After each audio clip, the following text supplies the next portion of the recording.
et la modernisation soutenue des systèmes sanitaires, scolaires, universitaires, agricoles, industriels, à la promotion de la citoyenneté, de l'employabilité et de l'emploi des jeunes ainsi qu'à l'autonomisation économique des femmes, à la protection des groupes vulnérables, notamment les personnes vivant avec un handicap, au soutien au développement du secteur privé national pour promouvoir de véritables champions dans tous les secteurs demeure un impératif. Voilà pourquoi l'adoption de la loi sur la souveraineté économique, basée sur le principe du patriotisme, s'érige en urgence. Aux réformes et investissements indiqués et urgents pour booster la productivité, à la poursuite du travail de réappropriation de nos ressources naturelles. Le gouvernement reste également attaché à la valorisation de nos terroirs et territoires, avec l'activation des pôles dans une dynamique de consolidation du vivre ensemble et de renforcement de la sécurité nationale. C'est dire que le gouvernement poursuivra inlassablement ses actions pour préparer l'avenir, redonner à davantage confiance aux jeunes qui doivent apprendre, se former, investir, vivre et réussir au Sénégal, loin des mirages de l'immigration, avec, bien sûr, l'accompagnement soutenu de l'État. Autrement dit, notre gouvernement va toujours rester un gouvernement de solutions, de réalisations et de résultats pour asseoir le progrès économique et le bien-être des Sénégalaises et Sénégalais. Le ministre secrétaire général de la présidence de la République va donner lecture de la nouvelle composition du gouvernement tout à l'heure après la version Wolof. J'en profite pour informer de la tenue d'un conseil des ministres exceptionnel demain mardi 3 décembre pour anticiper sur le déplacement prochain du président de la République hors du territoire national. Mbokk yi asalaamaaleykum. Gannaaw bi ñu taxawalee 15e législature bi nga xam ne mooy ñi nga xam ne ñoo war a toogal askan wi fële ci assemblée nationale tey ñu taxawal bureau assemblée nationale fal président bi ak ay vice-président am ak questeurs yi ak ñi nga xam ne mooy secrétaire élu. njiitum réew mi président Bassirou Diomaye Faye dafa jël ndogal xaw a defaraat tuuti gouvernement bi ndax xam ngeen ni kenn ci ñi doon toog ci gouvernement boobu tey moom la ñu tabb mu war a jiite assemblée nationale. ndogal boobu nag jël na ko te soppiwul limu ministre yi nga xam ne 20 ak juróom la ci ay ministre ak juróomi secrétaire d'État boo ko dajalee yëpp muy fanweer loolu soppiwu ko. ñu ngi kon dellu gërëm ak sant ak delloo njukkal askanu Sénégal mi nga xam ne ci élection yi ñu jóge dellu nañu feddali seen kóolute ci président Bassirou Diomaye Faye bi nga xam ne juróom ñetti weer ci gannaaw tàbboon nañ ko njiitum réew ci naka ci jox ko majorité bu am doole assemblée nationale bu mun a wéyal li nga xam ne mooy programme am. gannaaw gi it ñuy dellu di gërëm président de la république mi nga xam ne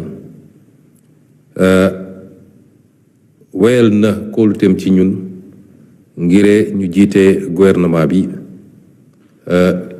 mun a appliquer wala doxal li nga xam ne mooy programme. ñuy dalal xelu Sénégalais ni gouvernement boobu nag ci tànk yi mu taxee woon ci juróom ñetti weer yi tey yàlla matal na mbir mi wala gën na ko yembal bi ñu joxee majorité assemblée nationale dina continuer li mu doon def tey la ciy gën a teg tànkam. bokk na ci loolu mooy campagne agricole bi ñuy dugg mooy lépp loo xam ne lu nit jiwoon la moo xam gerte la moo xam saalu darkase yi la moo xam produits maraîchers horticoles yi la ñebbe geeg ceeb beeg ñoom seen ñu war a jublu nag ci ñooñu nga xam ne baykat yi war nañ koo jaay gouvernement bi dina jël matuwaayu mat sëkk ba campagne agricole boobu dox ni mu war a doxee. Gouvernement bi dina continuer liggéey ci jubbanti li nga xam ne mooy koom-koomu réew mi ndax yéen ñëpp dégg ngeen ñu ci fan yële ci gannaaw bi ñu càmbaree mbir yi xayma ko bu baax xoolaat ko li nga xam ne gis nañ ko ci koom-koomu réew mi rawatina ci boru réew mi waaye it ci li nga xam ne moom la tubaab di wax déficit mooy li manqué ci suñu doole pour ñu mën a mottali budget bi. liggéey boobu nag gannaaw def nañu constat bi ba gis ni fañ ko nattoon weesu na foofu ci la gouvernement bi door jël ay matuwaay pour loolu yëpp ñu jubbanti ko. liggéey boobu ñu gaaral Sénégal yëpp dinañ ko continuer te ci fan yi di ñëw dañ ci gën a waxtaan ak yéen ci ay mesures ak ay yéene yi nga xam ne wala ay ndogal yoo xam ne gouvernement bi fas na koo doxal. ñu leen di wax it ni li nga xam ne lu ñu war a def la ci ay coppite ci li nga xam ne mooy doxalin réew mi rawatina ci wàllu loi ba nga xam ne lu tubaab di wax productivité mooy li miñ bi di meññ ci liggéey soo dugalee alal ci liggéey li muy meññ ñu mën koo yokk bu baax a baax a baax ak li nga xam ne sumb nañ ko ci alalu réew mi ñu téye ko ci réew mi alalu réew mi ñu téye ko ci réew mi loolu di lu am solo moo xam bépp xeelu alal li nekk ci géej gi li nekk ci ressources naturelles yi pétrole phosphate zircon ak leneen moom liggéey bu am solo buñ ci sumb ñuy gaaral sénégalais ni dinañ ko accélérer ba lépp loo xam ne moomeelu Sénégal la àqu Sénégal la ñu téye ko fii ci biir réew mi gannaaw gu ñu séddale ko ci ni mu gën a rafetee. waaye it li nga xam ne mooy reddition des comptes mooy képp koo xam ne mës nañ laa dénk te yemoo fa nga war a yem ba jaxase poosu askan bi ak sa poos ñu fexe ba loo jëloon te moom moo ko jëlee ko ci biir réew mi. waaye it li nga xam ne moo jëm ci décentralisation mooy ñu fexe ba gox yi ak gox-goxaan yi ñu doole leen ba nit ñi mën a moom seen bopp foofu bañ a ñoom ñëpp war a ñëw biir Ndakaaru. waaye tamit continuer di liggéey li jëm ci ndaw ñi di ko waxaat ni suñu priorité bi gën a rëy mooy ndaw ñi ndax ñooy li ëpp ci réew mi ñoo gën a soxla ku leen taxaw ñoo gën a soxla liggéey ñoom ñooy suñu priorité absolue rawatina li jëm ci seen liggéey. ñuy gaaral ni gouvernement bi ci programme ñuy dérouler à partir de maintenant te ak li ñuy jàll ci biir assemblée nationale loolu priorité absolue la ci doon. waaye daral xelu Sénégal yépp nag ni lépp lu jëm ci système sanitaire bi mooy paj mi njàng mi ci suuf ba ci kaw ak lépp lu jëm ci fexe ba tabax ay industrie yoo xam ne moom mooy li gën a am solo ci xolu programme économique bi loolu suñu yitte la. li nga xam ne nag mooy citoyenneté dafa am solo ci réew mu ne ndax balaa nga naan naam ne fa waa réew mi koy tabax moo tax bi ñu toogee léegi defe naa président de la république lancé na ay programme citoyenneté yu am solo te bi ci gën a fës mooy setal suñu réew te barki démb rek dalal na fii ci palais bi ay nit yoo xam ne ràññee nañ leen ci seen taxawaay ci anam bu demee noonu. ñi nga xam ne it ay groupe vulnérable lañ ñi nga xam ne yàlla daf leen nattu laago wala yu mel noonu priorité la ci réew mi priorité la ci programme président Bassirou Diomaye Faye priorité la ci gouvernement ma jiite te dina am lu bëri luñ ciy liggéey ba wàññi seen coono waaye may leen ba ñu mën a considérer seen bopp sénégalais comme sénégalais yëpp. li nga xam ne mooy secteur privé bi tamit dañoo yàgg a wax ni ñun patriotisme économique la ñu wax mooy secteur privé bu amul doole ci réew moom mënul am koom-koom te boo développé wul sa secteur privé jógee ci àll ba ñëw jël koom-koom réew mi. kon lépp lu ñu war a def pour gunge leen bokk na ci nag benn loi boo xam ne day jëm ci li ñuy wax patriotisme économique mooy naka la ñuy def ba aar koom-koomu réew mi ba mu gën a jëriñ doomu réew mi loolu bokk na ci gis-gis yi. kon mbokk yi mënoon nañu gën a guddal mais am na loo xam ne dañ ko tënk fan yi ci waxtaan gu yaatu gu ñuy am ak askan wi waaye li gënoon a am solo ci ndaje bi mooy ñu wax leen coppite yu ndaw a ndaw yi nga xam ne am na ci gouvernement bi te mënuloon ñàkk gannaaw bu kenn ci gouvernement bi génnee dem assemblée nationale. ñuy daaneel ci yéegal ñëpp ni ëllëg incha allah président de la République dina taxawal conseil des ministres ñi ñëpp xamoon ngeen ni par mercredi lañ ko daan def waaye comme njiitu réew mi dafa war a tukki te bëgguñu liggéey bi tardé moo tax mu anticiper ko ba ëllëg incha allah dinañ taxawal conseil des ministres fii palais de la République. ñu leen di gërëm di leen sant di jox kàddu gi secrétaire général de la présidence de la République mu jàngal leen coppite yi jërëjëf. Merci, Monsieur le Premier ministre. Décret numéro 2024-3326 mettant fin aux fonctions de ministre et fixant la composition du gouvernement.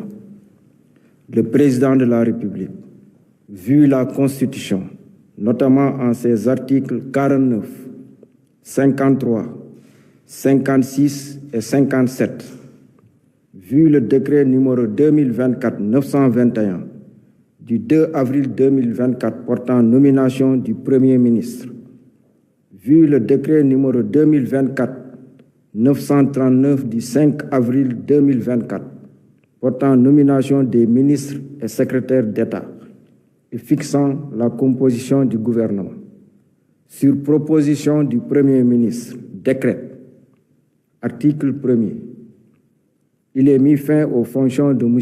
Malick Ndiaye, ministre des Infrastructures et des Transports terrestres et aériens, de M.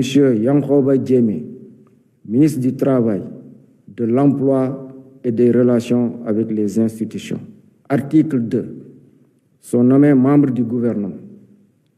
Madame Yassine Fall, ministre de l'Intégration africaine et des Affaires étrangères. Général Biram Diop, ministre des Forces armées. Monsieur Ousmane Diagne, ministre de la Justice, garde des Sceaux. Général Jean-Baptiste Tine, ministre de l'Intérieur et de la Sécurité publique. Monsieur Biram Souley Diop, ministre de l'Énergie, du Pétrole et des Mines. Monsieur Abdourahmane Sarr, ministre de l'Économie, du Plan et de la Coopération. Monsieur Cheikh Diba, ministre des Finances et du Budget. Monsieur Yankoba Diémé, ministre des Infrastructures et des Transports terrestres et aériens. Monsieur Daouda Ngom, ministre de l'Environnement et de la Transition écologique.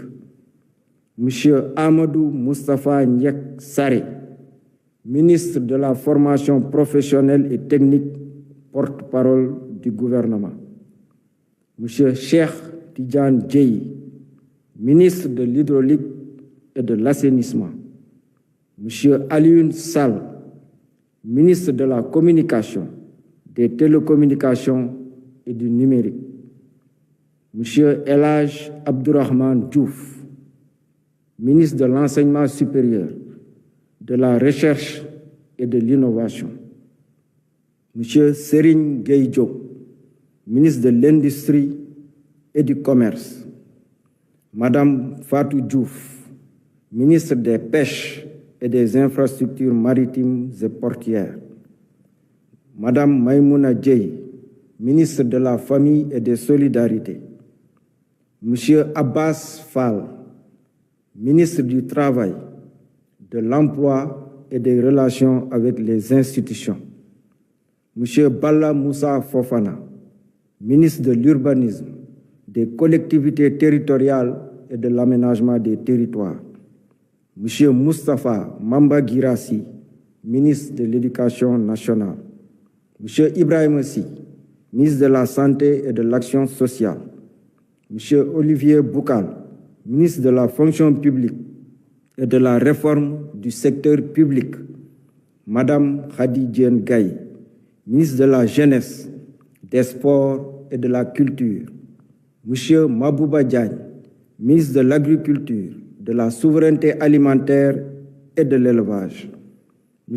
Alioune John, ministre de la Microfinance et de l'Économie sociale et solidaire, M. Mountaga Diao, ministre du Tourisme et de l'Artisanat, M. Amadou Chérif Diouf, secrétaire d'État auprès du ministre de l'Intégration africaine et des Affaires étrangères chargé des Sénégalais de l'extérieur, M. Ibrahima Thiam, secrétaire d'État auprès du ministre de l'Industrie et du Commerce chargé du développement des petites et moyennes industries, M. Mohamed Talandaou, secrétaire d'État auprès du ministre de l'Urbanisme, des collectivités territoriales et de l'aménagement des territoires chargé de l'urbanisme et du logement, M. Alpha Ba, secrétaire d'État auprès du ministre de l'Agriculture, de la Souveraineté alimentaire et de l'élevage chargé des coopératives et de l'encadrement paysan, M. Bakary Sarr, secrétaire d'État auprès du ministre de la Jeunesse, des Sports et de la Culture, chargé de la culture, des industries créatives et du patrimoine historique. Article 3. Le présent décret sera publié au Journal officiel de la République du Sénégal. Fait à Dakar le 2 décembre 2024 par le président de la République, Bassirou Diomaye Diakhar Faye, le Premier ministre Ousmane Sonko.